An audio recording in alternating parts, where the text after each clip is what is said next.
question is, how will we seize it?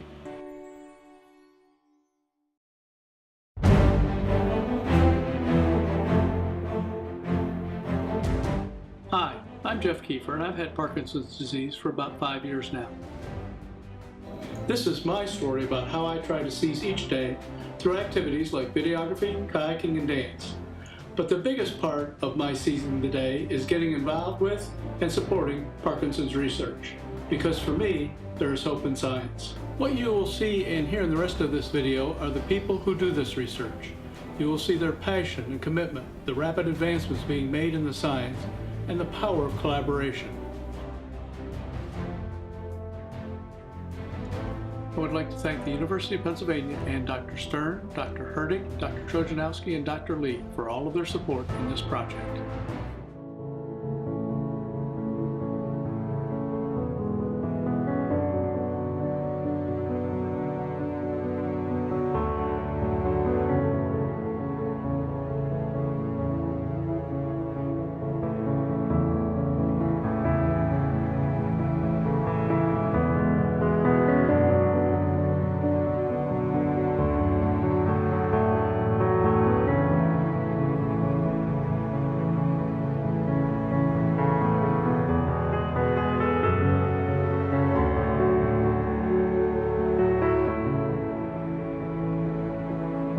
A lot of reasons that motivated me to work with Parkinson's disease patients and work in research to improve care, but the number one reason was definitely the patients and the families that I interacted with. The stories about what they were dealing with and having the privilege to work with them and help them really was inspirational. I decided to pursue neurology and pursue neurodegenerative disease because these conditions affect patients in the most fundamental aspects of their lives and their relationships. And so early in my training, I was drawn to patients with Parkinson's disease who face these kinds of challenges. But over the years, what's really tethered me to this field of study is the fact that both my grandmothers have or had Parkinson's disease. And it's an inspiration for me to stay in this field.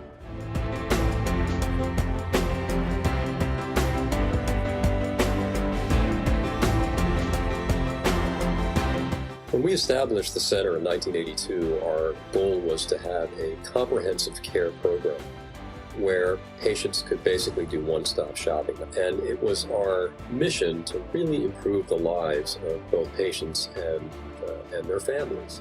The more we grew and the more diversified we became, the more exciting it became. That we were actually doing something not only really important, but innovative and if not unique, certainly highly unusual for this part of the country. So I think in time we became one of the main centers for treating and managing and educating people about Parkinson's disease and then doing research to try to find answers.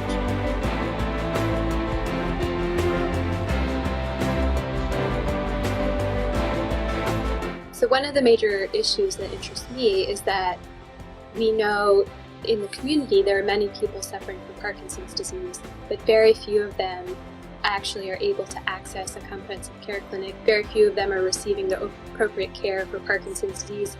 They're not even being treated, in fact. So there are significant racial and ethnic disparities in the treatment and significant barriers to getting into appropriate care.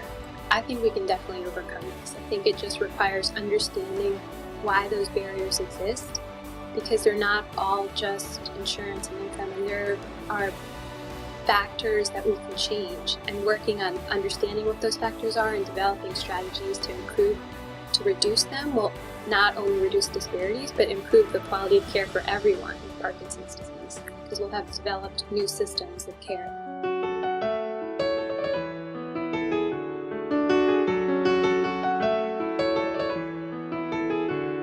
And with my colleague, Virginia Lee, we have developed a Center for Neurodegenerative Disease Research that focuses on the major neurodegenerative diseases. The mission of our center is to study common neurodegenerative diseases such as Alzheimer's, Parkinson's, and other related disorders, with the aim and the goal to understand disease pathogenesis and mechanisms, and eventually to come up with ways in which we can diagnose this disease better, and also come up with potential treatment and for these devastating diseases.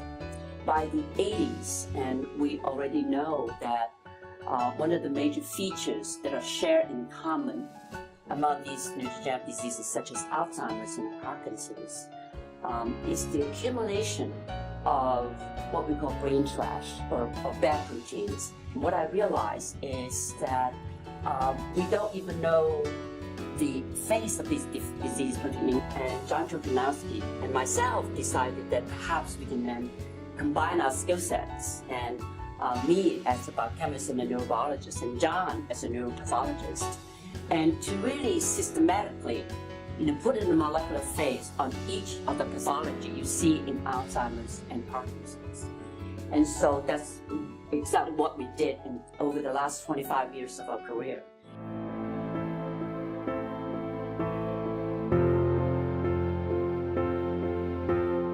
The other aspect of our center that has been vital is our collaboration with the Center for Neurodegenerative Disease Research at PENN. It's headed by Drs. John Trojanowski and Virginia Lee. And that collaboration is almost 30 years old and has been very productive and very satisfying for all of us. One of the premier programs in our center is the UDOL Center.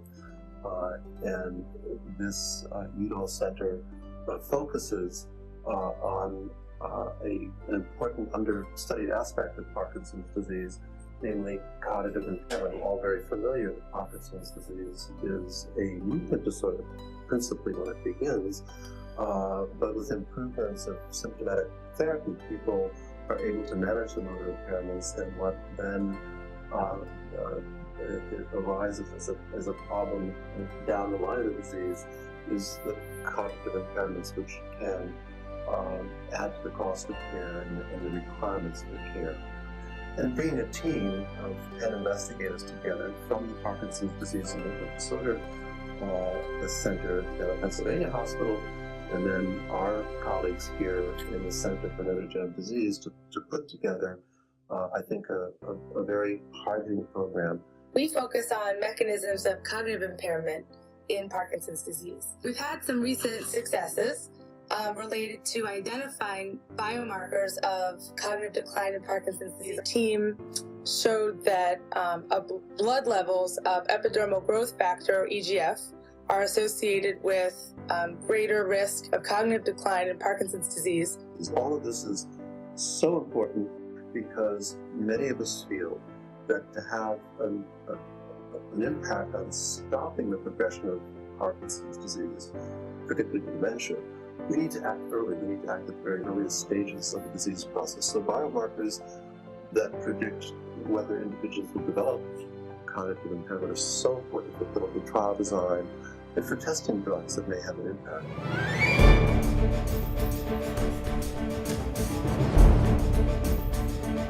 Innovation in animal model development, and I'd like to introduce Virginia Lee in a few moments to talk about how that evolved. But this gives us an opportunity to begin to understand mechanisms of disease spread, and Virginia will give you the details on that, as well as opens up opportunities for disease-modifying therapy. So recently, we have been able to develop a really unusual animal model for Parkinson's disease, and that linked the Lewy body pathology with the loss of dopamine-producing cells in Parkinson's disease. And I collaborated on this work with Dr. Kevin Look, who is the first author of this really very important study. And so what I'd like to do is to have him tell you about the story of this discovery. My work is focused on a protein called alpha-synuclein, and this is the same protein that's the principal component of Lewy bodies that are found in Parkinson's patients. And in fact, these Lewy bodies are inclusions or aggregates that accumulate in the neurons of Parkinson's patients. What's interesting about this protein is that when this protein is corrupted, when it takes on a shape or form that is abnormal, it's much more harmful than its normal native form. So one of our recent discoveries is the fact that we can actually induce the formation of these Lewy body like aggregates in the brains of mice. And what this means is that the protein, alpha-synuclein, being misfolded, taking on an abnormal form in itself, can actually cause disease in an otherwise healthy organism. And we now know that there is a very strong relationship between alpha-synuclein misfolding, aggregation, and disease. We now also know that these proteins, when they accumulate in neurons, can cause them to die as well. We can optimize these models so that they can be used as platforms to identify small molecules and to eliminate the formation of Lewy bodies. Or we can even use these models to identify even novel targets so that we can now use that information to come up with disease-modifying therapies. So disease-modifying therapy for Parkinson's disease is a whole new topic, a whole new opportunity, and I think this is one of the most exciting aspects of Parkinson's disease research today, that we can conceive of therapies that target disease mechanisms centered on alpha-synuclein, the protein that forms Lewy bodies, and devise strategies to shut down the formation of these pathologies, retard their progression.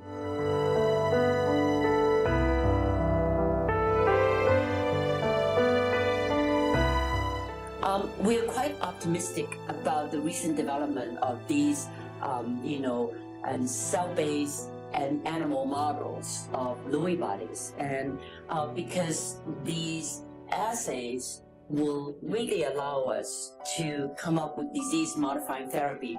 To direct our research efforts at these important diseases of our era, Parkinson's and Alzheimer's.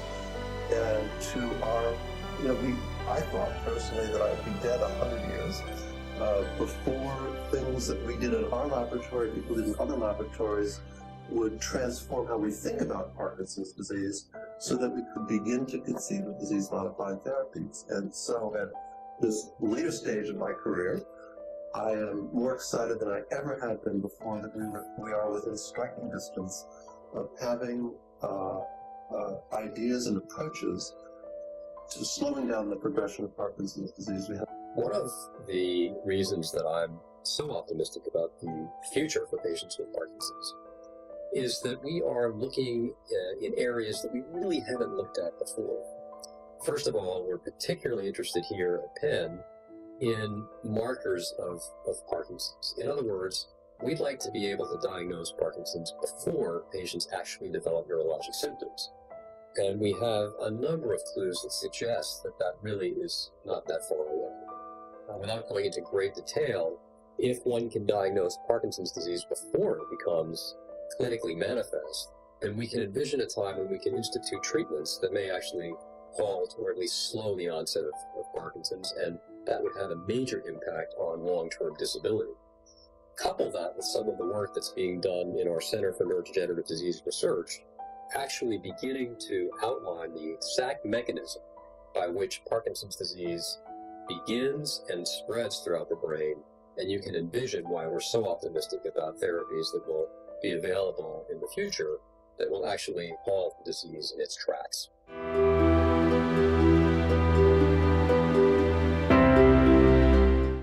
It's clear that providing the comprehensive care clinical services that we do, that doing the research that we do, takes a tremendous amount of funding. And reimbursement today is more challenging than ever. Philanthropic sources are more challenging. Foundation support is difficult. So it is imperative that we continue to be very active in raising awareness, in providing the funds, not only to continue our comprehensive care for patients that have Parkinson's, treatment, but also to fund the research that will ultimately really significantly impact the natural history of this disorder.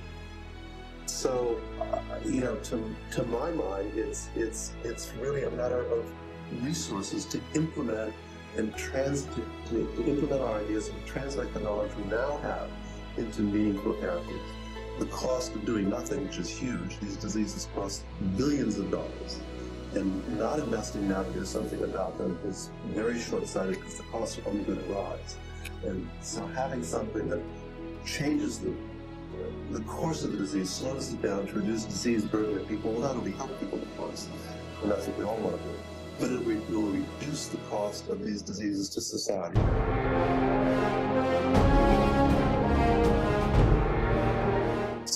So when I see patients that have Parkinson's today, the motto of Carpe Diem, or seize the day, becomes really a model that one can live by.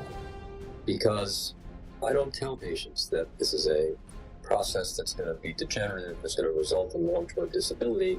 I tell patients that this is a condition that is treatable, that as long as they're a partner in their health care, that they can work together with me and my colleagues and the comprehensive care model that we have, and that they, in fact, take control of their own symptoms, that they, in fact, seize their day, that they will live a long, happy life.